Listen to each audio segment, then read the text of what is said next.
Welcome to the Trellix Spotlight series. My name is Nick, and I will be your host. Today's session will focus on endpoint detection and response for Linux best practices. This webinar will be recorded.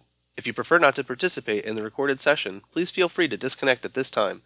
A link to today's recorded presentation will be emailed to all registered attendees. This webinar is a brief overview covering common use cases and scenarios regarding this topic. It is not intended to be all-encompassing. If assistance is needed, please contact Trellix Technical Support. If you have questions during the webinar, please type them in the Q&A window. This webinar may run longer or shorter based on your participation, and we recommend asking as many questions as you can to make the most of this series. If the Q&A window is not displayed, click the tab at the bottom of your session window and click on the Q&A icon. We will answer the questions during the final section of this webinar. If you experience any audio issues during the webcast, please drop and attempt to reconnect. Our speakers today are Gautam and Swathiman. Gautam is a seasoned customer success engineer at Trellix, bringing extensive expertise in Linux to his role.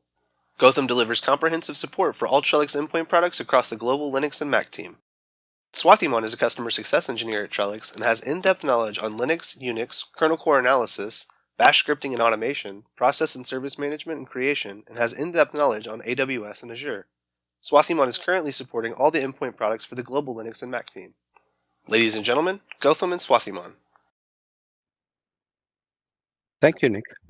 Hi, everyone. Thank you for joining today's session.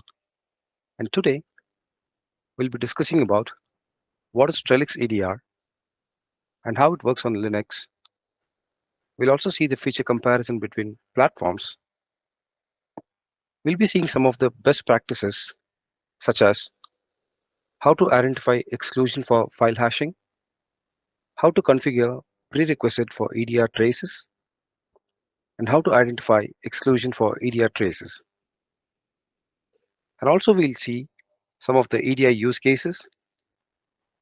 We'll also discuss about some key points to remember. Finally, we'll see how to enable debug log and gather minimum escalation requirement for technical support assistance. Let's quickly see what is Trellix EDR. The acronym EDR stands for Endpoint Detection and Response. Trellix EDR is a cloud-delivered service that enables you to detect, investigate, and respond to threats. And it also provides continuous data collection and advanced analytics that helps you to detect suspicious behavior on your network.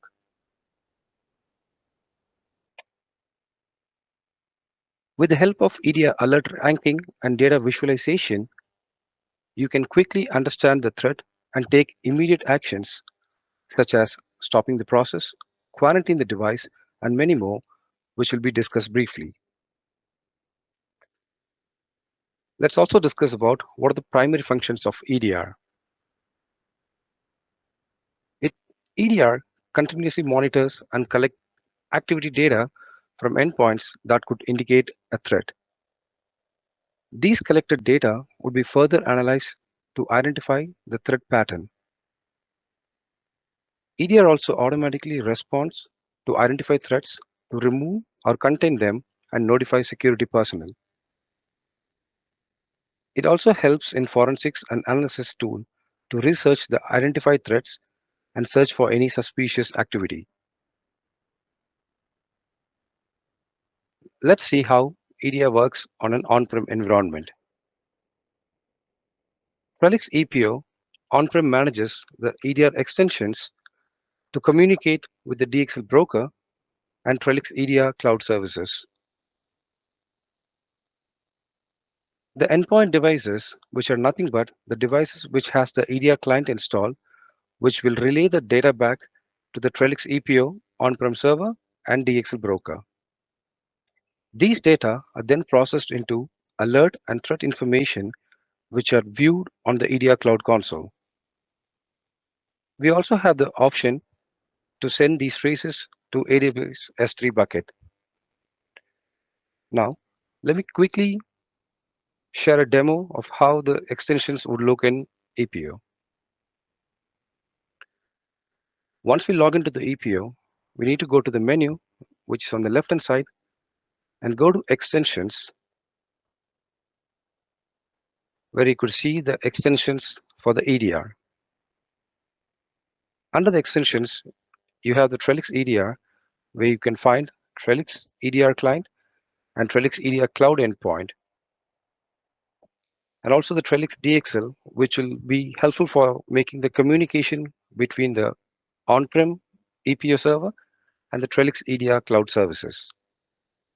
There are two methods to check in this extension.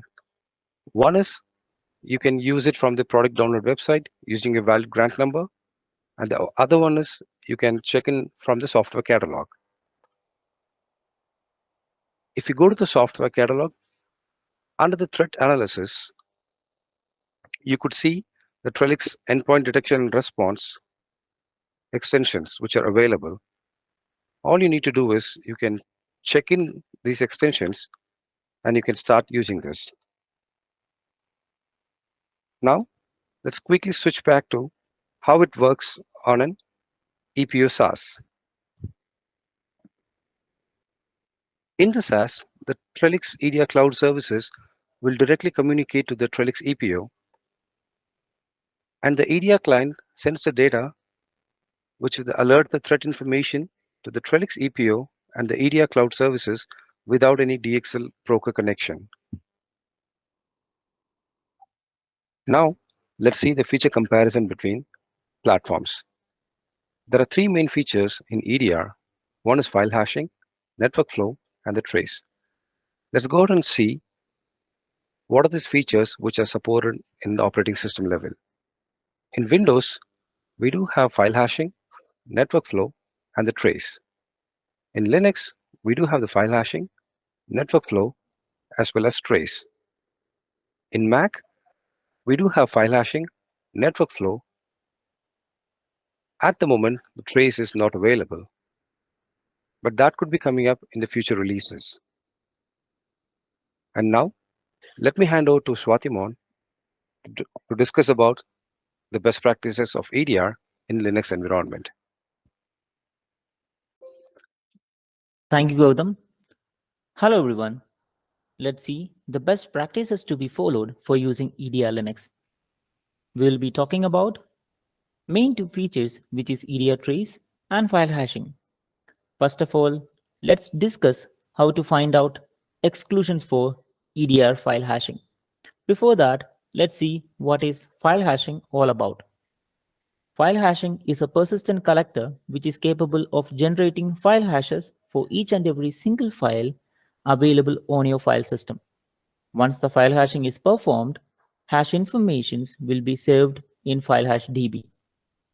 File hash DB will contain file hash values of files along with the date and time of file creation or modified date. These file hash informations will be sent to EDR Console for using real-time search, device search, and historical search. There are few key pointers to note down. Identify the trusted directory with huge files available on your Linux machine. It could be a mounted storage drive on your Linux machine. Always keep ENSL on-access scan policy as tight and secured as possible to scan the EDR excluded directory.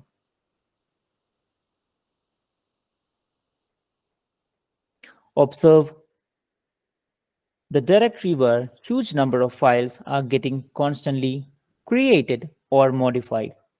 Now let's see how to identify exclusions from file hash DB from a Linux machine. We can do this in two ways, using a Linux machine or with the help of a Windows machine. For Linux machine, you would have to install a Linux package called SQLite 3, and for Windows machine, make sure to install DB browser of SQLite. These are the two queries which you would require for file hashing exclusion identification. Now let's start with Linux machine.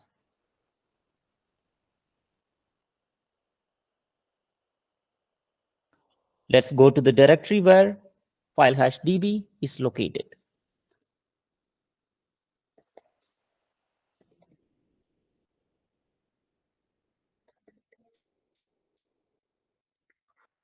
Under this directory, we could see a lot of files, including the file hash db itself located. Now let's copy the file hash db file to the temp directory. You can copy the directory or file to any desired directory you like.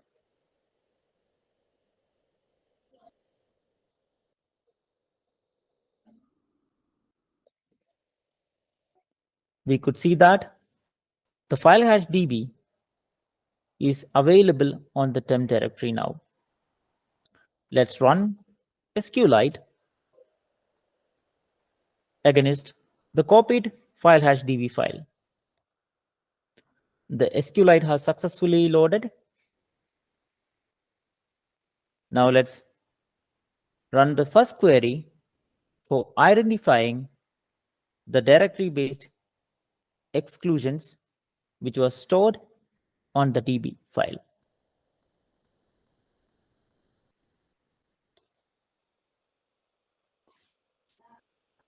We could see all the directories which are being file hashed and the number of files available on those directories.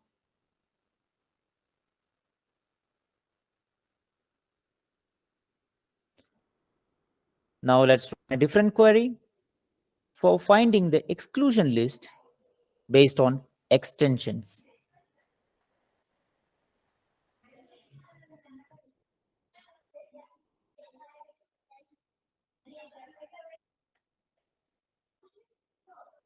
Now we could see a lot of file types being part of the file hash db,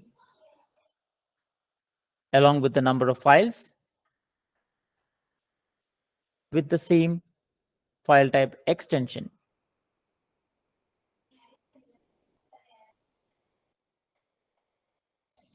Now we can check how to obtain the same information with the help of a Windows machine. For that, open up DB browser.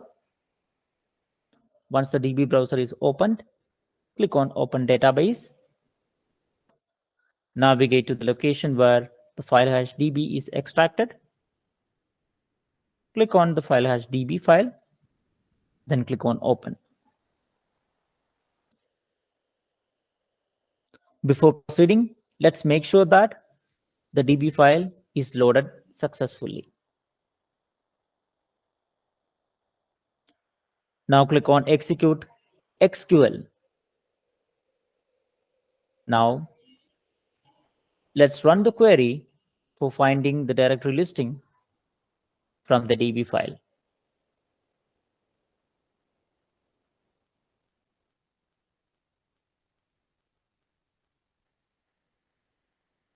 We could see all the directories which are part of the file hash DB, along with the number of files which was being file hashed from each individual directories.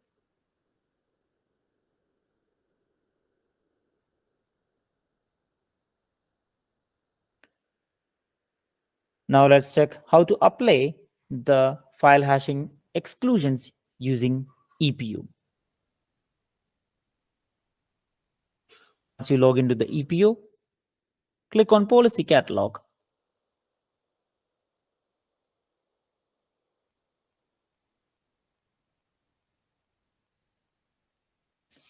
Under the Product section, click on Trellix EDR. Expand the General section, then scroll down. Then select the appropriate policy which is assigned to your Linux machine or group of Linux machines. Then click on Edit.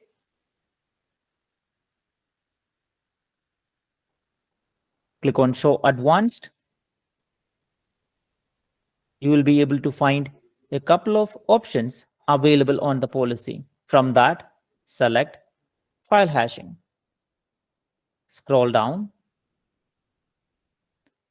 You will be able to find Linux only declared section where we have to apply the exclusions. If you're planning to exclude an extension-based exclusion, then you can use this particular section. For an example, if I type in PNG and save the policy, all the PNG files available on the file system will not get file hashed. If you are planning to exclude any specific file path, you can use this particular section. For an example,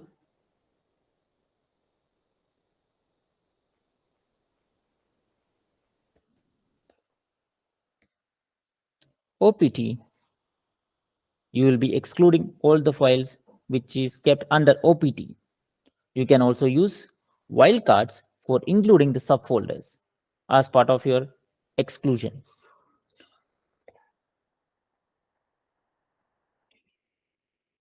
Once you save the policy,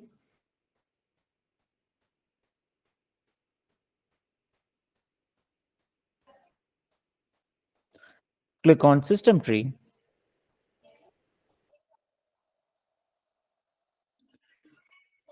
Then click on the system or the group of systems.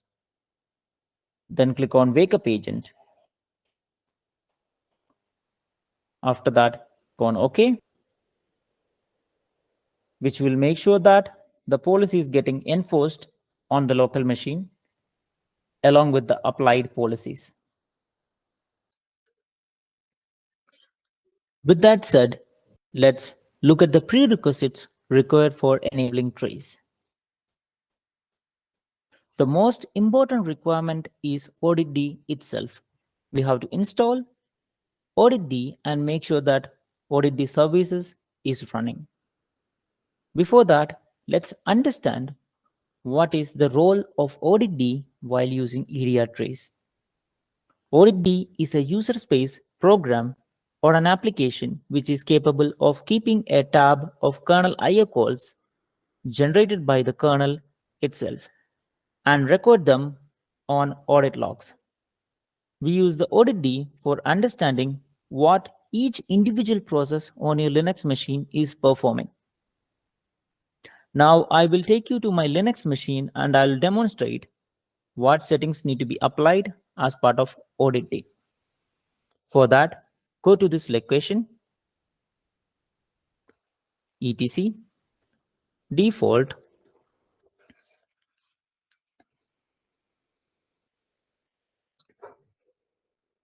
you will be able to find a grub file under the default grub configuration location.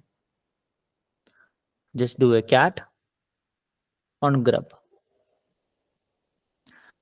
I am using an Ubuntu based machine, so the settings might differ depending upon the distro which you are using. The common factor among all the distros would be the grub command line Linux variable will be constant. So the value should be assigned as audit is equal to 1. Once you make the changes to the grub file, go ahead and save the file. You can confirm the same by typing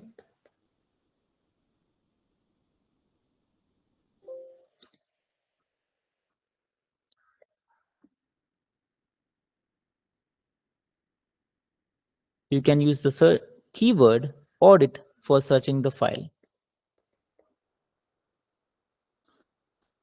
Once you see the value as audit equals 1, that means the grub file is configured perfectly for using EDR. And an important factor to be noted is that you might be using either grub or grub2. Make sure to apply the settings only to the default grub which you are using on your Linux machine. Now let's check the enable status of auditctl by running auditctl -yes. In my case, the enable status of auditctl is having a numeric value of 1. In your case, If the numeric value is 2, then the default exclusions related to EDR may not get applied on your Linux machine. And also the future exclusions you're planning to apply using the EPO.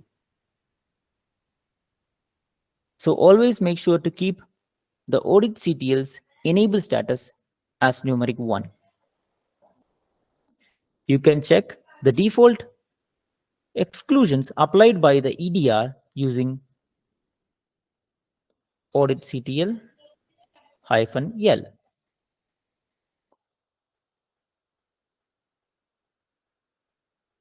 These are the default entries which was created by EDR.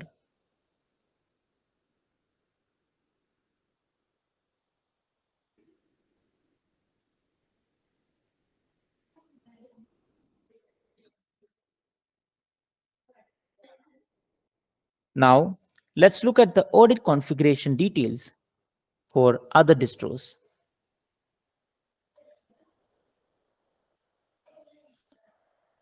First, let's look at Ubuntu-based machines.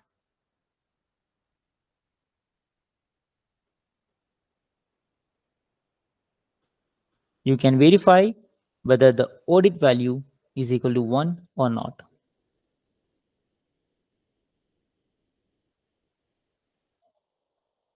Now let's look at RHAL machines.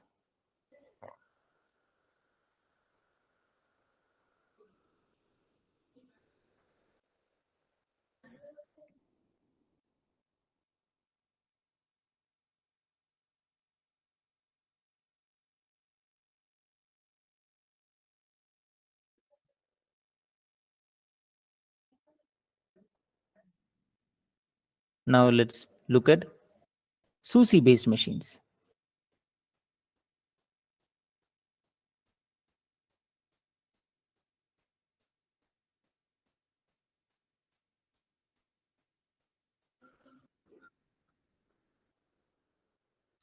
With that said, now let's jump into the details of EDR trace.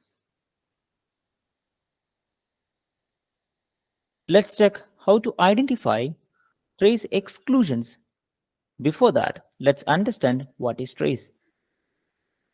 Trace is also one among the EDR persistent collectors which is capable of monitoring each and every single process running on your machine. Trace will monitor parent and child process. TraceDB will contain informations and process such as PID of a process and path of a PID and few other details too. Now let's have a quick peek on my Linux machine and I will demonstrate the same on the Linux machine. For that, let's go to the location where the TraceDB is located.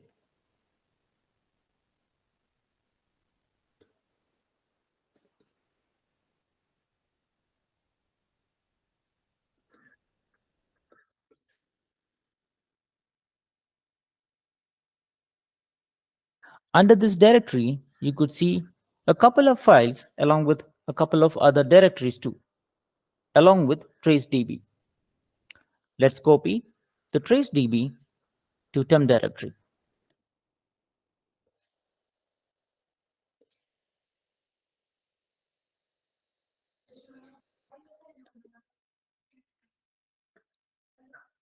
You could see that the TraceDB has successfully copied to temp directory. Now let's run SQLite against the TraceDB file which we have copied. SQLite has successfully loaded. Now let's run the query for finding what is present in the DB. We will be using this particular query for that.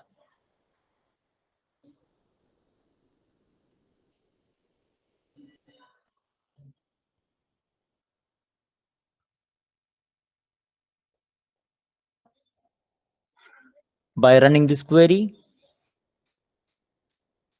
you will be able to understand the context of the trace processes. You will be able to find the integrity level of the traced event. You will be able to find the process name, process path, PID, PPID, and the hashes of the traced files.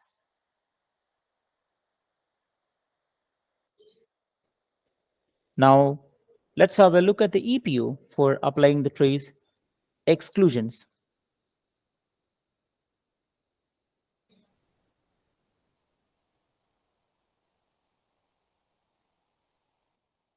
Once you log into the EPO, click on Policy Catalog.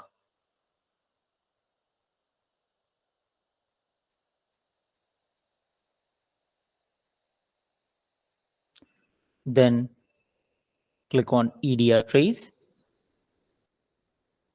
After that, expand General. Select the appropriate policy assigned to your Linux machine. Click on Edit. Then click on Show Advanced. Among the settings available on the policy, click on Trace. After that, scroll down a bit. You will be able to find the Linux only section. If you are planning to apply any process exclusions, you can add it under this section. For an example,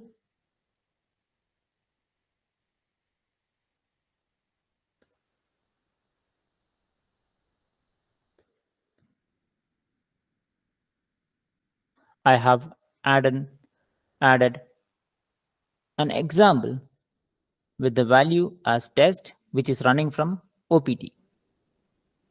Make sure to apply the exclusions using the absolute path of your process. Once you add the exclusion, go ahead and save the policy.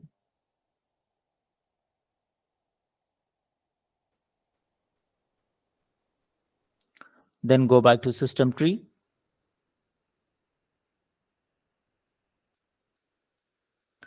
Select the machine or a group of machines. Click on Wake Up Agents. Then click on OK to perform a wake up agent, which will enforce the policy to your Linux machine, making sure that the exclusions which we applied on the policy will be enforced on your local machine. Now let's put the EDR for the testing by checking few EDR use cases.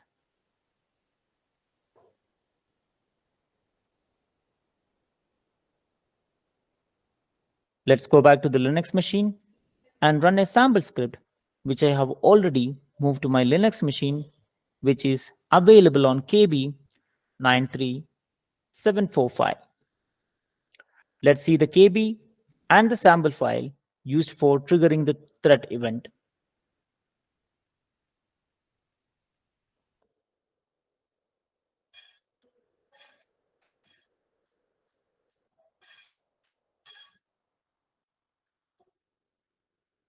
If you are planning to generate a threat event for the EDR, you have to download the sample Linux threat zip file.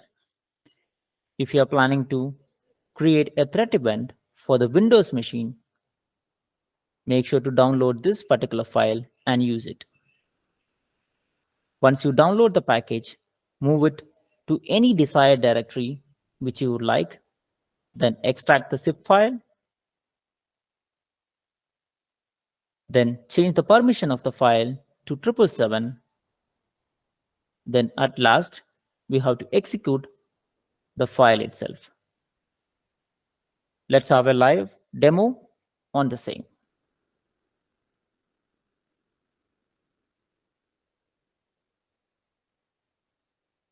Let's go to the directory where I have already kept the file.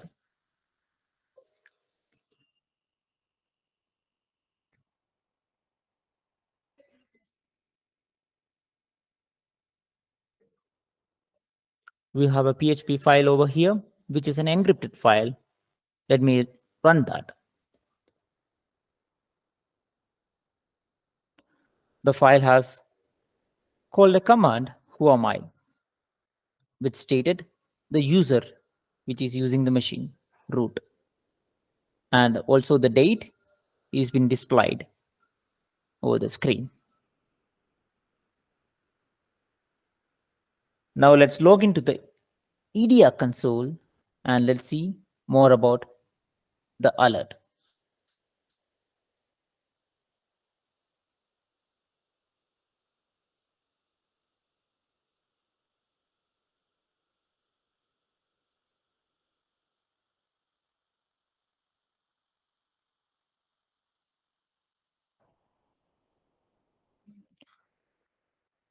Once you log into the EDR console, by default, you will be taken to the monitoring section of the console. We have executed PHP form. That was the file name of the script which have triggered the event. Under this section, you will be able to find out the devices which has triggered the event.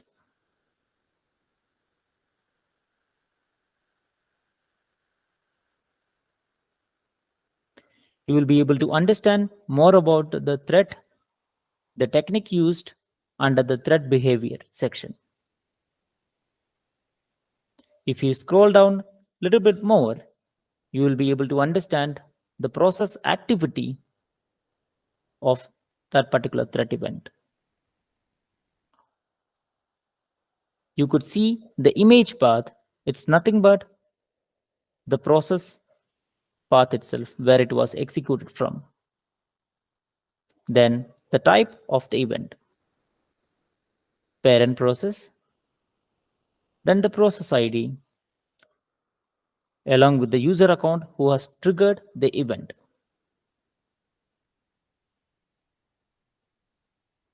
You have multiple options for viewing the events. Now let's check the second option.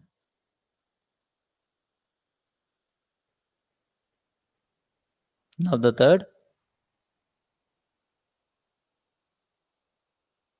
If you would like to get a detailed information, just click on the last one.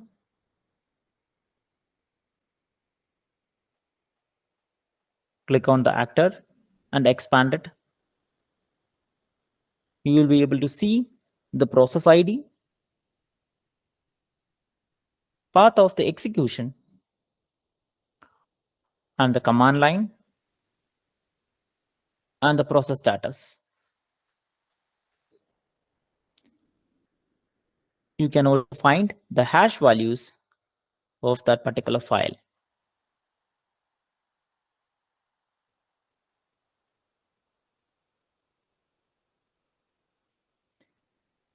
You will also see the severity level of the threat event which you have received on your console with the details such as medium, low, and high. Depending upon the severity, you can take appropriate action.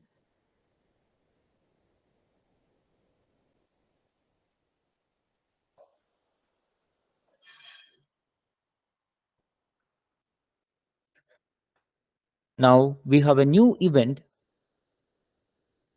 which was triggered few minutes ago from our testing machine.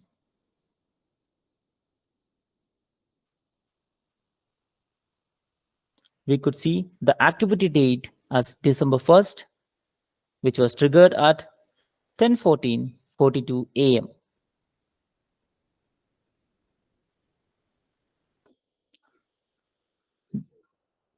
We could also see the starting time, which is the execution time. Then click on the machine or a group of machines which has the same threat After that, click on Device Actions. You will get two options such as stopping the process, stopping and removing the process, quarantining the device, and performing an end quarantine device. Once you click on quarantine device, the machine will stop communicating to all the other network nodes. It will only communicate with the EPO itself. Once you isolate the machine and once you clean the machine, you can end the quarantine by clicking on End Quarantine Device option. If you would like to create an investigation, then click on Take Action. From there, you can click on Create an Investigation to start the investigation.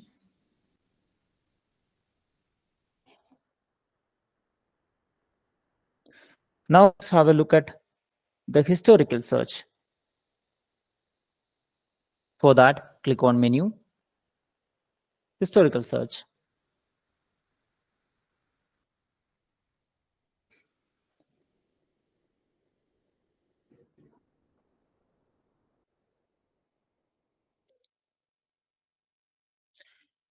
You will get various options to perform different types of searches based on these categories. You can also import IOCs and you can search it across the environment. For an example, let's click on device name.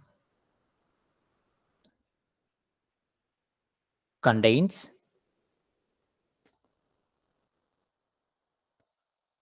two letters from my host name. Or you can type in the entire host name also.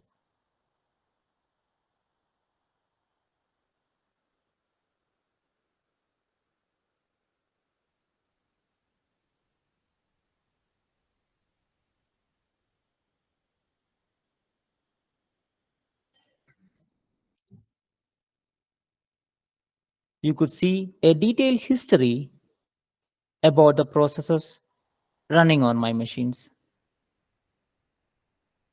The date and time, process created, and the event details.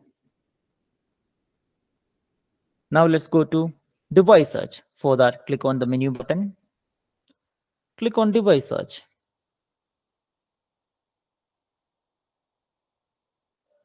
Then click on the device search bar. Type your machine's host name. You will get a pop-up for the reference. Then click on the host name. You will get all the details which is part of that particular Linux machine. Process details, scripts executed, executable files, non-executable files, scripts, services, and the network connections established from the particular machine.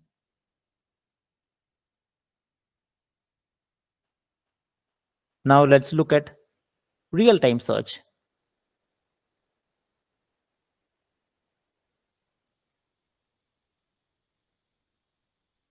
Now let's search the same Linux machine. Once you click on the search bar, type in host info, host name, hit enter. You can also define the complete host name too.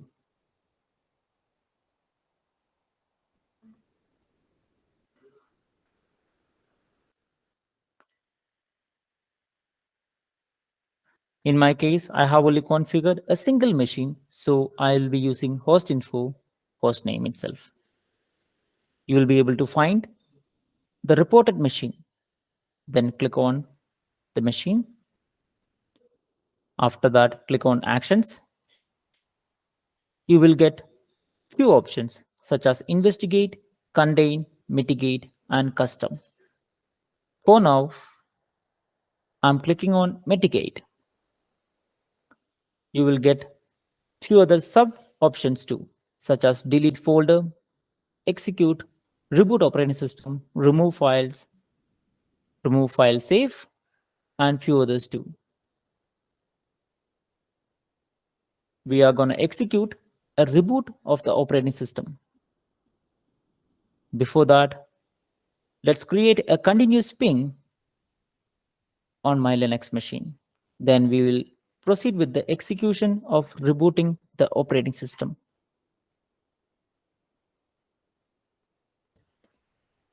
I'm going to create a continuous ping for 8.8.8.8.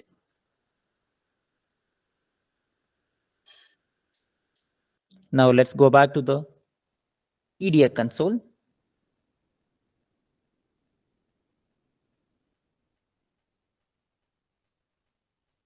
Let's click on execute reboot operating system and let's see what happens.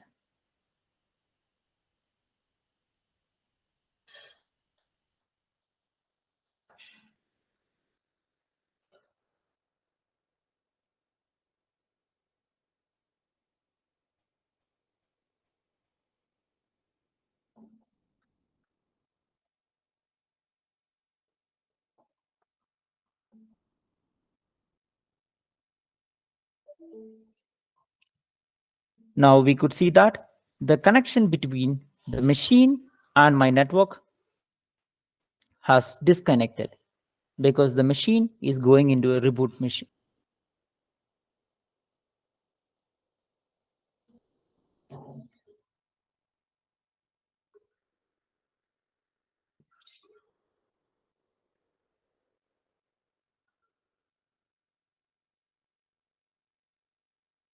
The session got inactive.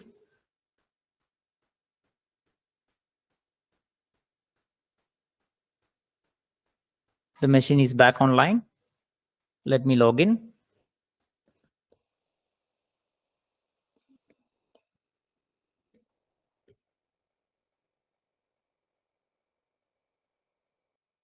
Now let's check the uptime of the machine.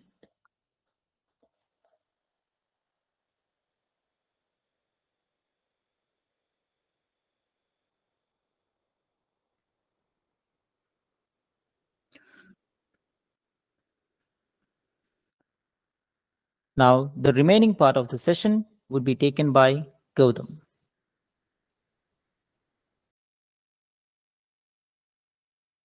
Thank you. And now, let's quickly see the key points to remember. In the key points, we'll first look into the process. There are two main processes in EDR. One is MV EDR trace, and the second one is MFE MV EDR. The MV EDR trace is responsible for tracing process threads in the system, and the MFE MV EDR is the main service which takes care of the file hashing, network flow, and the collectors. Let me share you my Linux machine and we'll quickly have a check on how to check the status of these services.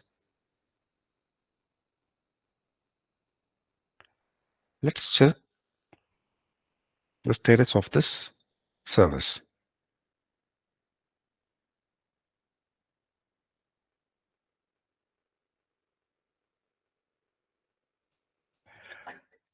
At the moment, we can see that it's actively running, and we can also see that the MV EDR is also started. The MV EDR trace is nothing but it's a child process of the MV EDR. Now, let's quickly see what will happen if we're going to stop and start it.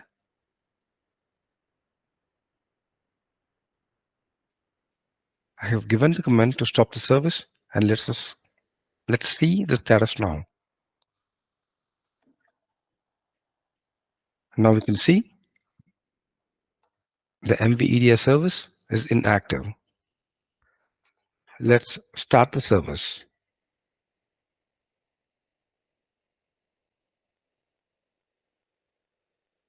Let's go ahead and confirm the status of the service. Now we can confirm that the service is back active and running once again. And now let's see the next key pointer, which is the DB files. So there are 4 DB files in EDR. One is file hash DB, network flow DB, triggers DB, and traces DB.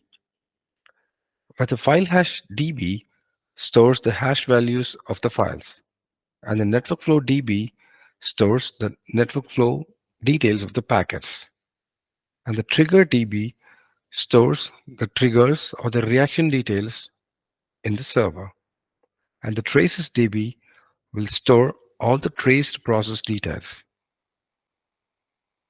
Let's quickly go ahead and to this location and we'll find out all these DB files. Let's go to CD, where McAfee, MVEDR, and data. When we do an ls, we'll be able to see all those DB files over here. File hash DB, network flow DB, and the triggers DB. Whereas the traces DB will be present in a different location. Let's look into that too.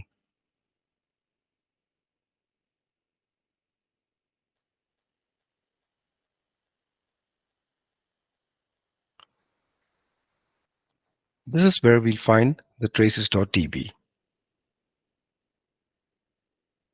Now, let's see the next key pointer, which will be the logs. Under the logs, there are a couple of important logs. One is the mar.log and another one is the trace.log. The mar.log contains all the activity logs and the trace.log contains the trace activity, which has been discussed in the previous slides. Now, let's see the install logs and the other file locations. The EDR installation log is stored under var log and with the respective EDR versions.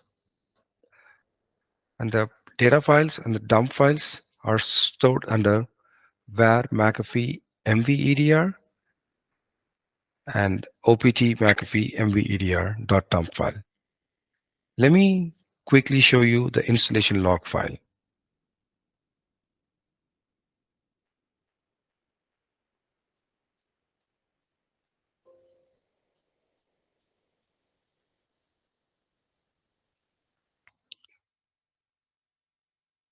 This is the install log file. Let's quickly do a cat of the file and we'll see. This is how the installation log file looks like. Initially, it checks for the OS compatibility, and then it starts installing the EDR client. It creates the mvision EDR folder. Finally, we could see that the EDR is installed and it has started the services.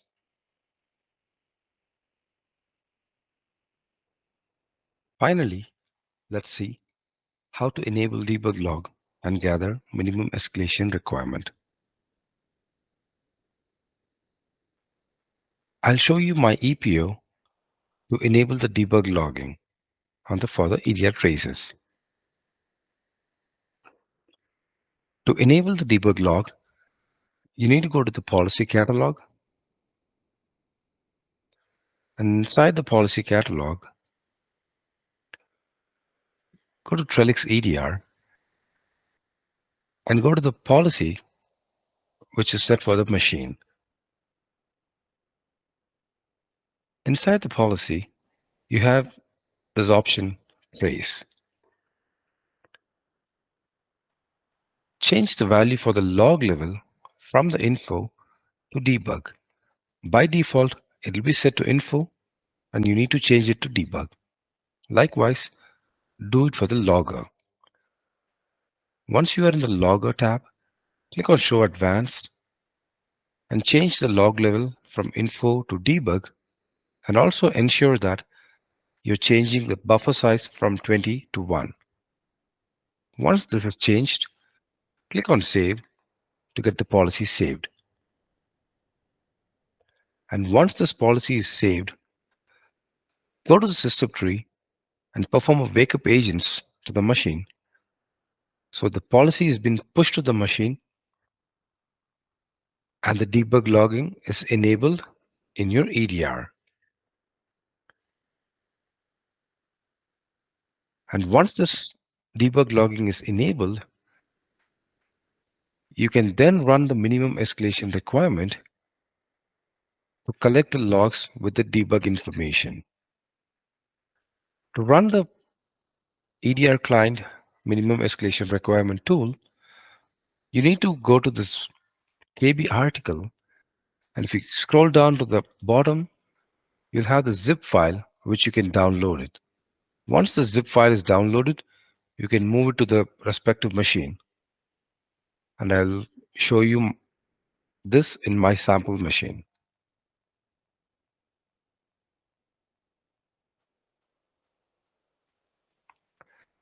So I have already moved that file to the temp directory. And this is the file which I've moved. The first step would be you need to unzip the file. Yeah, now the file is unzipped. And the second step, you need to give the permissions for the file to execute.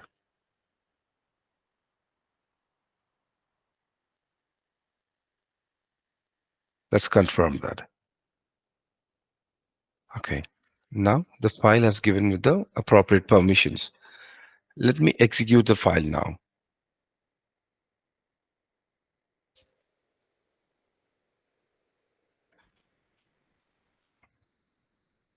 And you said yes.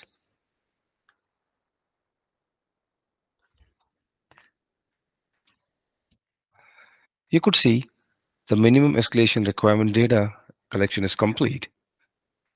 And please provide this to the support. The file location will be from the same location from where you have executed the command. Let's confirm that. This is the output file which you need to provide to the support for further technical assistance.